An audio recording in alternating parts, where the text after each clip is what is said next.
Start. Hello नमस्कार मेरे दोस्तों, आप सभी का चाणक्य नीति क्लासेस में दिल से स्वागत है। तो सबसे पहले आप सभी चेहरे पर मुस्कान लाइए ताकि आज का दिन बेहतर हो। तो आइए आज की सकारात्मक सोच को अपनाते हैं जो हमें ऊर्जावान बनाएगी। देखिएगा आज का चाणक्य नीति क्लासेस का मोटिवेशनल लाइन, जो सही वक्त पर मेहनत नहीं करते वो ज़िंदगी भर दूसरों की गुलामी करते हैं। इसलिए जो आप हमेशा सही वक्त पे, अभी सही टाइम है मेहनत करने का, अभी मेहनत कर लीजिएगा तो फिर आगे आपको कहीं किसी प्रकार की दिक्कत नहीं होगी। और अभी जो है इन्जॉय कीजिएगा, इधर उधर कीजिएगा तो फिर आगे जो है आपको गुलामी करनी पड़ेगी, नौकरी करनी पड़ेगी, दूसरे की बातों सुनना पड़ेगा। ठीक है, इसलिए आप लोग अभी मेहनत कीजिए, यही सही वक्त है मेहनत करने का। अच्छे तरीके से मेहनत कीजिए और सफलता प्राप्त कीजिए। ठीक है, आइए आज की क्लास आगाज़ करने से पहले जय श्री राधे का नाम लेते हैं और आगाज़ करते हैं 27 मई 2024 करेंट अफेयर्स के अति महत्वपूर्ण प्रश्न। ठीक है, क्वेश्चन नंबर 1 देखिएगा।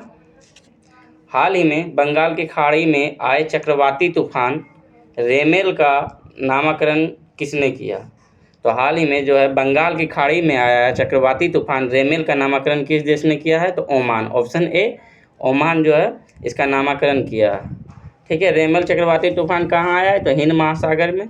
और इसका नामकरण किस देश ने किया है? तो ओमान ने किया है। ठीक है, हिंद महासागर में जो चक्रवात आता है उसमें कुल जो है 8 देश शामिल है और चक्रवात का नाम रखता है। जैसे 8 देश है, कभी ओमान, इस बार ओमान रखा है रेमेल, उसी तरह जो 8 देश है अलग अलग नाम रखता है। और रेमेल का जो अर्थ होता है अरबी भाषा में रेत होता है। ठीक है, रेमेल का जो है अरबी भाषा में क्या अर्थ होता है? रेत या सैंड। ठीक है, और बंगाल की खाड़ी में इसकी उत्पत्ति हुई है। इससे प्रभावित क्षेत्र जो है पश्चिम बंगाल, उड़ीसा, बांग्लादेश है। रेमेल जो है चक्रवात से प्रभावित क्षेत्र कौन कौन सा है?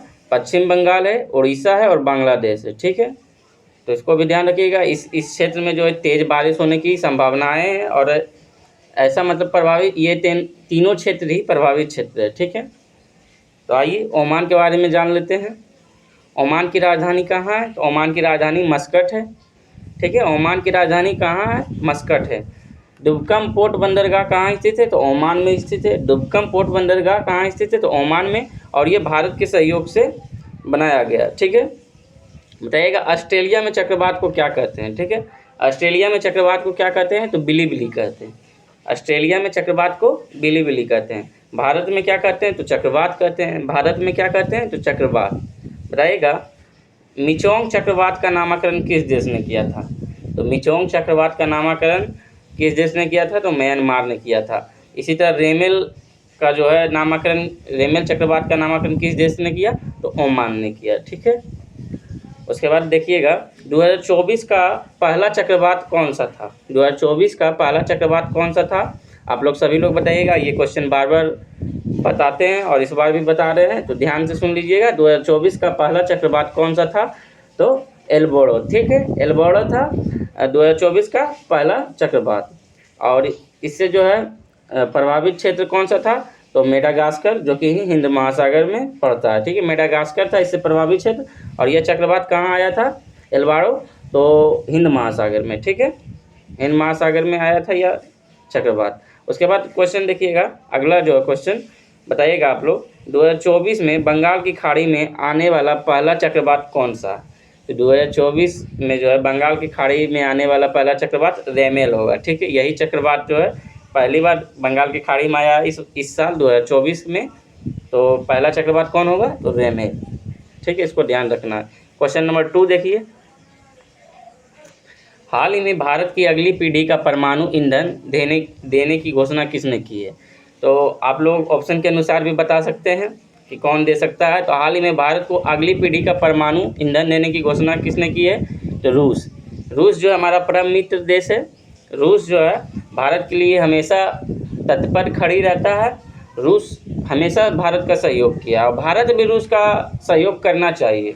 ठीक है, शुरुआत से ही जब भारत आज़ाद हुआ था उस टाइम से ही हमें रूस सहयोग करते आ रहा है और करते रहेगा। और हमको भी यह ख्याल रखना चाहिए कि हमेशा हम रूस के सपोर्ट में रहें। ठीक है, ये जो यूएसए ऑप्शन ए में दिख रहा है या किसी देश का नहीं है, एक दूसरे देश में अशांति चाहता है ताकि इसका जो है ज़्यादा से ज़्यादा परमाणु हथियार बिके।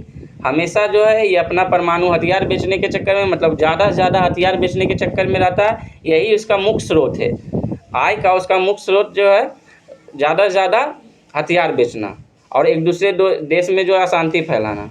इसलिए यूएसए से कितना भी दोस्ती हो जाए लेकिन वो अपना फ़ायदा ही सोचेगा।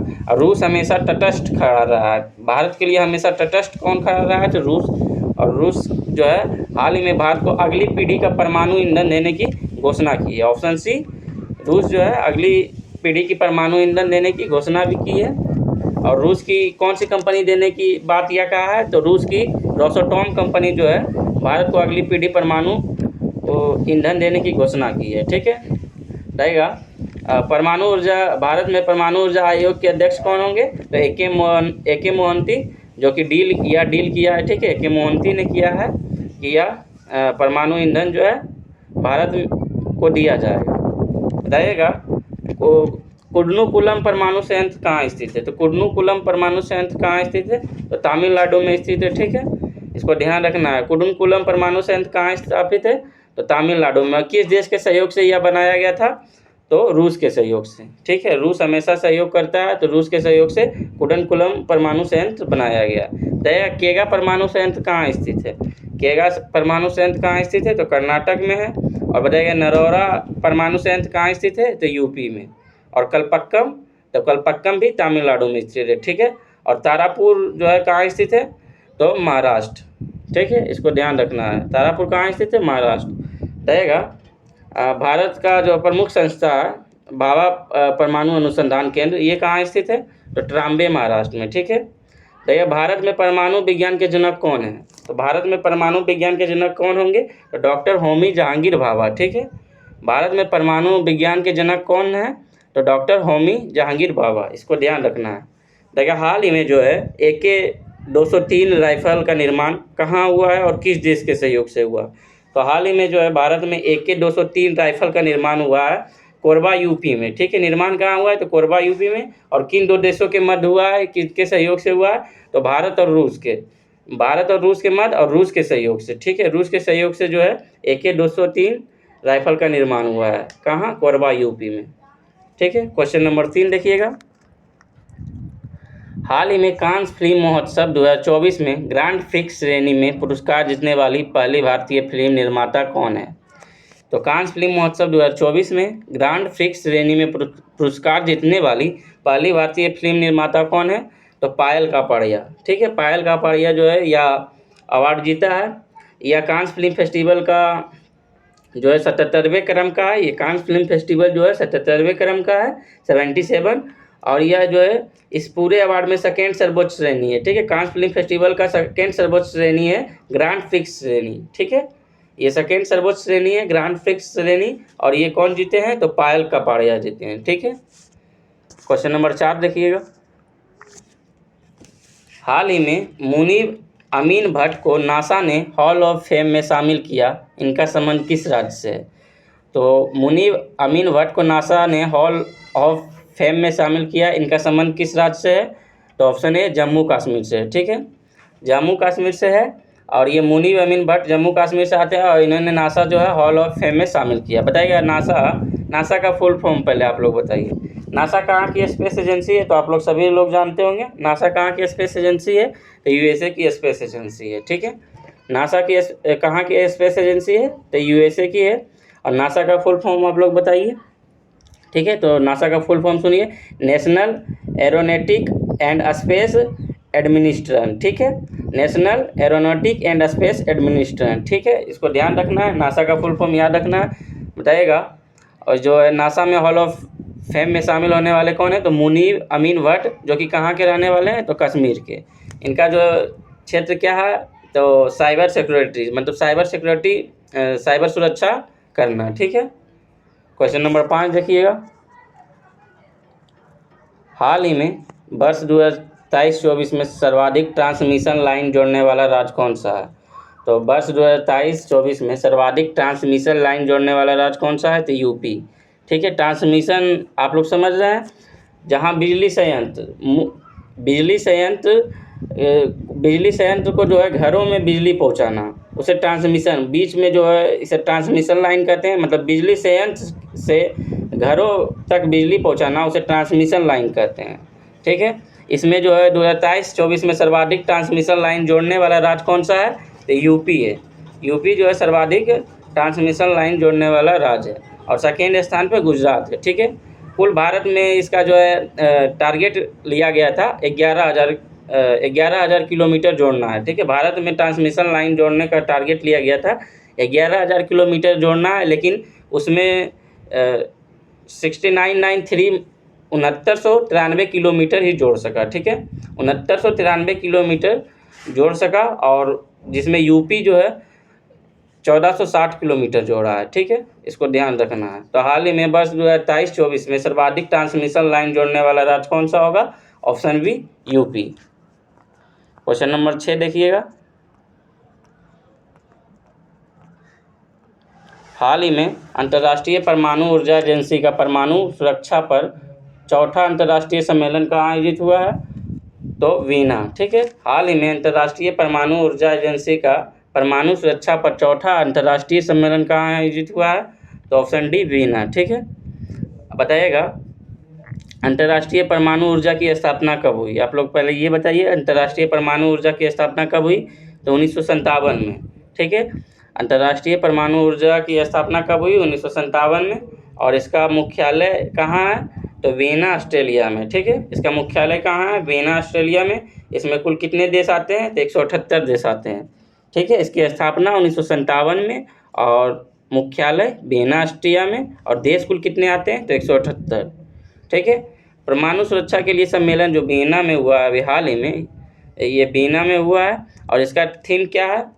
तो थीम है सेफ द फ्यूचर। ठीक है, सेफ द फ्यूचर। और इसके पर अंतर्राष्ट्रीय परमाणु ऊर्जा एजेंसी के अध्यक्ष कौन है? तो राफेल ग्रोडी। ठीक है, राफेल ग्रोडी इनके अध्यक्ष है, और इनका चौथा जो है अंतर्राष्ट्रीय सम्मेलन कहाँ आयोजित हुआ है? वीना में, और इसका थीम क्या है? Safe the future. ठीक है, क्वेश्चन नंबर 7 देखिएगा। वर्ल्ड स्टील एसोसिएशन के अनुसार अप्रैल 2024 में शीर्ष विश्व इस्पात उत्पादकों में कौन सा सकारात्मक वृद्धि दर्ज की है? तो वर्ल्ड स्टील एसोसिएशन के अनुसार अप्रैल 2024 में शीर्ष विश्व इस्पात उत्पादकों में से किसने सकारात्मक वृद्धि दर्ज की है? तो ऑप्शन सी, भारत। भारत जो है इसमें वृद्धि दर्ज की है। इसमें जो है कुल टॉप 5 देश शामिल है। तो भारत, पहले बताइएगा भारत का पहला स्टील प्लांट कहाँ स्थापित हुआ? तो इसको। ठीक है, भारत का पहला स्टील प्लांट कहाँ स्थापित हुआ? तो इसको। ठीक है, और इसमें जो है इस्पात उत्पादन में टॉप 5 देश कौन है? तो चीन है, भारत है, जापान है, यूएसए और रूस है। ठीक है, और वर्ल्ड स्टील एसोसिएशन की स्थापना कब हुई? तो 1967। ठीक है, 1967 में जो है वर्ल्ड स्टील एसोसिएशन की स्थापना हुई, और इसके मुख्यालय कहाँ है? वर्ल्ड स्टील एसोसिएशन का मुख्यालय कहाँ है? तो बेल्जियम, ब्रुसेल्स। इसको ध्यान रखना है। ठीक है, स्थापना कब हुई? 1967 में, और मुख्यालय कहाँ है? बेल्जियम, ब्रुसेल्स में। और इसमें 5 देश शामिल है, चीन, भारत, जापान और यूएसए, रूस। जिसमें जो है चीन में कमी हुई, जापान में भी कमी हुई है, और यूएसए, रूस में भी कमी हुई, लेकिन भारत जो है इसका सकारात्मक वृद्धि दर्ज किया है। उत्पादकों में भारत जो है सकारात्मक वृद्धि दर्ज किया है। ठीक है, तो भारत का पहला स्टील प्लांट कहाँ स्थापित हुआ? तो इसको, जो कि कुल्टी, पश्चिम बंगाल में। ठीक है, इसको ध्यान रखना है। बताइएगा टिस्को की स्थापना कब हुई? तो 1907 में। कहाँ पे? तो साक्षी, जो कि झारखंड में पड़ता है। 1907 में कहाँ? साक्षी, झारखंड में। और किनके द्वारा? तो जमशेदजी टाटा के द्वारा। ठीक है, और टिस्को किस नदी के टिस्को जो है किस नदी के किनारे स्थापित किया गया? तो स्वर्ण रेखा नदी के किनारे। इसको ध्यान रखना है। बताइएगा बोकारो स्टील प्लांट का निर्माण कौन से 5 ईयर प्लांट में हुआ था? तो बोकारो स्टील का जो है निर्माण कौन से 5 ईयर प्लांट में? तो थर्ड 5 ईयर प्लांट में हुआ था। ठीक है, और इस किसके सहयोग से बोकारो हुआ था? तो रूस के सहयोग से। ठीक है, और बोकारो झारखंड में पड़ता है, वहीं पे स्थापित किया गया था। ठीक है, बोकारो झारखंड में स्थापित किया गया था रूस के सहयोग से, और ये तीसरे 5 ईयर प्लांट में। ठीक है, बताइए राउरकेला जो है किस देश के सहयोग से स्थापित किया गया? तो जर्मनी के सहयोग से। राउरकेला किस देश के सहयोग से? जर्मनी के सहयोग से, उड़ीसा में। तो भिलाई किसके सहयोग से? तो रूस के सहयोग से छत्तीसगढ़ में स्थापित किया गया। और दुर्गापुर तो इंग्लैंड के सहयोग से पश्चिम बंगाल में स्थापित किया गया। ठीक है, क्वेश्चन नंबर 8 देखिएगा। हाल ही में खेलो इंडिया स्पोर्ट्स हॉस्टल और आर्मी गर्ल्स स्पोर्ट्स कंपनी के पहले बैच का उद्घाटन कहाँ हुआ? तो पुणे में। ठीक है, खेलो इंडिया स्पोर्ट्स हॉस्टल और आर्मी गर्ल्स स्पोर्ट्स कंपनी के पहले बैच का उद्घाटन कहाँ हुआ है? तो पुणे में। ठीक है, 9 नंबर क्वेश्चन देखिएगा। IPL इंडियन प्रीमियर लीग 2024 का विजेता कौन है? ठीक है, तो आप लोग सभी देखते होंगे IPL, और IPL का एक क्वेश्चन भी नहीं छूटना चाहिए, आपको बताना है। देखिए IPL का फुल फॉर्म तो इंडियन प्रीमियर लीग। ठीक है, और IPL 2024 का क्रम जो है कौन सा था? तो 17वें क्रम का था। ठीक है, IPL 2024 का क्रम कौन सा था? 17वें क्रम का। और IPL 2024 में फर्स्ट मैच किनके बीच हुआ? तो first match CSK versus RCB के बीच हुआ था। ठीक है, CSK और RCB के बीच हुआ था, जिसमें विजेता CSK हुए। ठीक है, IPL में कुल कितने टीम भाग लिए थे? तो 10 टीम। IPL में कुल कितने टीम भाग लिए? 10 टीम। और IPL के प्रायोजक कौन थे? तो टाटा IPL के प्रायोजक कौन थे? तो टाटा IPL थे। और ये फाइनल मैच किनके बीच हुआ? जो इस बार फाइनल मैच हुआ किनके बीच? तो KKR और सनराइजर्स हैदराबाद के बीच। ठीक है, SRH के बीच और KKR के बीच। इसमें विजेता कौन हुए? तो विजेता KKR हुए। अब बताइएगा KKR के जो है कैप्टन कौन थे? तो अय्यर। और सनराइजर्स हैदराबाद के कैप्टन कौन थे? तो पैंथ कमिंस। ठीक है, जो कि विजेता KKR हुए, और इनके कप्तान श्रेयस अय्यर थे। ठीक है, और यह जो है फाइनल मैच कहाँ खेला गया? तो चेपॉक स्टेडियम चेन्नई में। ठीक है, चेपॉक स्टेडियम चेन्नई में खेला गया। और KKR जो है इस बार तीसरी बार विजेता बना है। ठीक है, पहला 2012 में और दूसरा 2014 में, और इस बार जो है 2024 में तीसरी बार विजेता बने। 2012 और 2014 में KKR के कप्तान कौन थे? तो गौतम गंभीर। और इस बार 2024 में गौतम गंभीर कोच थे। ठीक है, इनके नेतृत्व में जो है यह तीनों कप जीता गया। ठीक है, बताएगा सर्वाधिक बार IPL जीतने वाला टीम कौन सा है? तो मुंबई इंडियंस और CSK दोनों जो है 5-5 ट्रॉफी जीता है। ठीक है, रहेगा जो IPL 2024 है, इसमें ऑरेंज कप कौन जीते हैं? तो विराट कोहली जीते हैं ऑरेंज कप, विराट कोहली। और purple cup orange cap Virat Kohli, और पर्पल कैप हर्षल पटेल। ठीक है, ऑरेंज कैप कौन जीते हैं? कप बोल रहे थे, सॉरी इसके लिए। ऑरेंज कैप कौन जीते हैं? तो विराट कोहली। और पर्पल कैप हर्षल पटेल। रहेगा इमर्जिंग प्लेयर कौन थे? तो नीतीश रेड्डी। और मोस्ट वैल्यूएबल प्लेयर तो सुनील नारायण। ठीक है, तो आइए क्वेश्चन नंबर 10 देखते हैं। IPL के बारे में जितना था बता दिए। क्वेश्चन नंबर 10 देखिएगा। मलेशिया मास्टर 2024 के विजेता कौन है? तो मलेशिया मास्टर 2024 के विजेता कौन है? तो ऑप्शन ए भांग जी ई। इनका नाम से ही पता चल रहा होगा कि कौन सा देश का ये है। तो मलेशिया मास्टर 2024 के विजेता भांग जी ई है, जो कि चीन का है। और PV सिंधु जो है उप विजेता रहे। PV सिंधु के बारे में आप लोग जानते ही होंगे। ठीक है, तो आज के लिए इतना ही।